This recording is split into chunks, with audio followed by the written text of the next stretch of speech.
Hello, welcome to Allen's e-bikes. My name is Dave Allen and welcome to our shop here in Leighton Buzzard, Bedfordshire.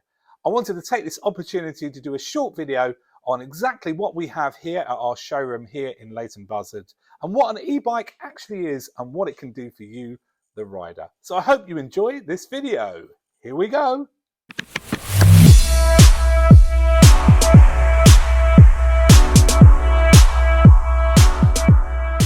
Firstly, I'd like to talk about what an e-bike is because, to some people it is still quite new technology. Although e-bikes have been around for around 15 years, the technology now in an e-bike is very different from the early adopters of the e-bikes that they're riding from years ago. Basically, and this is, I'm dumbing this down. I'm going to dumb this down. So if you know about e-bikes, I do apologise, but this is dumbing it down. There's two types of e-bike. There's more, but I'm giving it down to basics. There's two types, a hub motor and a crank motor, sometimes known as a mid-drive and sometimes known as a rear drive, okay? So hub motor is on the wheel, okay? Generally speaking, it's on the rear wheel. Sometimes you can have it on the front wheel. There's a bit of a, I quite like it when it's on the front wheel. Sometimes, depends on the bike, but generally speaking, it's much better to have it on the rear wheel.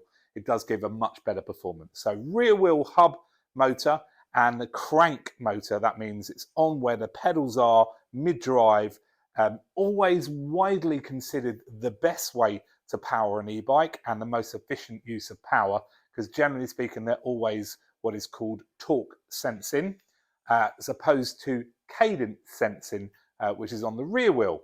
Again, trying to keep this really, really simple. I don't want to baffle you guys. Lots of people say that a crank motor is better, and that's absolutely fine. To be honest with you, and this is my personal opinion, for me, it depends on what I'm doing with the bike. I have both. So I have two bikes. I have a crank motor mid-drive bike when I'm going off-road and doing mountain biking. It's really good because I can get lots of power and lots of torque. And when I'm leisurely cycling, I have a hub rear motor. I love the feel of it. It's a cruiser style bike and it's just a really, really nice feeling to have that hub power. So for me personally, I do like both, and it really does come down to personal opinion.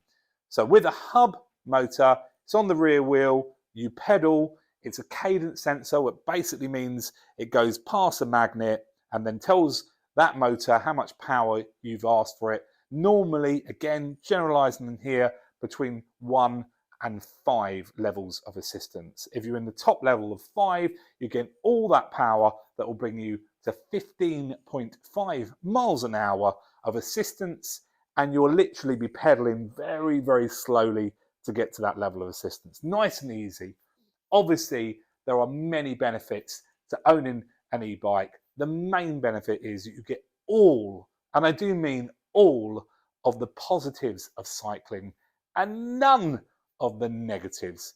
So it means you can go for a long bike ride and not have knees or joints or any pains in any part of your body if you don't want any of them. If you don't want to stand up and ride to get the power when you need it, you can stay firmly planted on your saddle because you've got these levels of assistance to help you. And that means you can go out for a longer ride. You're probably going to go out more often because it's nice and easy. So there's so many benefits.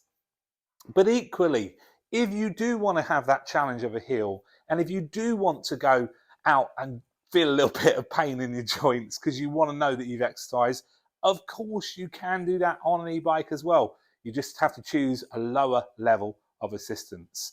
So on a hill where you might go up one day in level 5 because you're feeling a bit tired or you want to get to work without any sweat, that's great. And then the next day you can challenge yourself and say, look, I'll do it in level 4 today. I'll do it in level 3 tomorrow. I'll do it in level 2 tomorrow, and so on. So you can challenge yourself as much as you can on a normal, what we call a bio bike. But the e-bike gives you lots of flexibility to choose what you want to get out of that ride. So very basic, hub motor, cadence sensing, the magnet picks up, tells you what you want, easy. Brilliant bikes. And we've got loads of hub motor bikes here at our showroom in Leighton Buzzard. Crank motors, very different. They're a lot cleverer systems.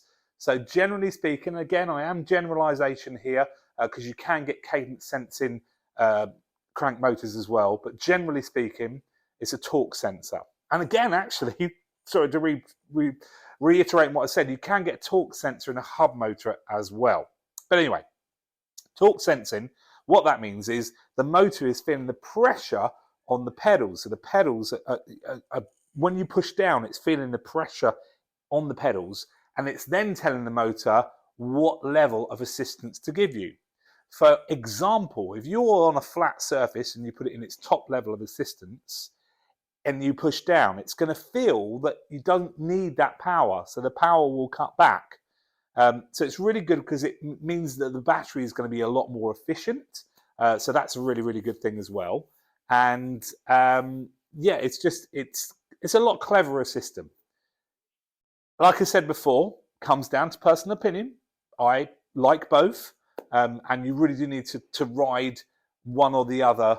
To try them next to each other is always a really good idea. We have lots of bikes in our showroom that we have models exactly the same components in every single way, except the difference is the motors. So one has got the hub and one has got a crank. So it's a really good way of trying both bikes together. So those are basically the basics of it. Once again, the e-bike law in the UK is 15.5 miles per hour top assisted speed. That is not your top speed. You can go faster, but you will get no assistance from the motor at all. The range of your bike is really and truly and purely dictated by your battery. So the bigger the battery, the more range you will get. And it's also dictated by you, the rider, your weight, the terrain, what level of assistance you've chosen. But generally speaking, 50 miles on any of our e-bikes is very achievable. Really, really, really achievable. The other law in the UK is that you're not allowed to have a throttle on an e-bike. So none of this pulling back and not pedaling. You're not allowed to have that legally in the UK. The only way you can have a throttle on a bike is it will only go to 4 miles per hour. 4 miles an hour is your max speed that you're allowed on a throttle. And then all of these rules are also governed by the max output of the motor, which is 250 watts as well. Now, we do sell off-road bikes here at Alan's e-bikes, and off-road bikes are available all online as well. We do reiterate to our customers that if you are using a bike for off-road purposes, that you are actually off-road on private land with the owner's permission. And then you can have whatever motor size you want. You don't have to be governed on your speed. You can go as fast as you like, and you can have a throttle as well.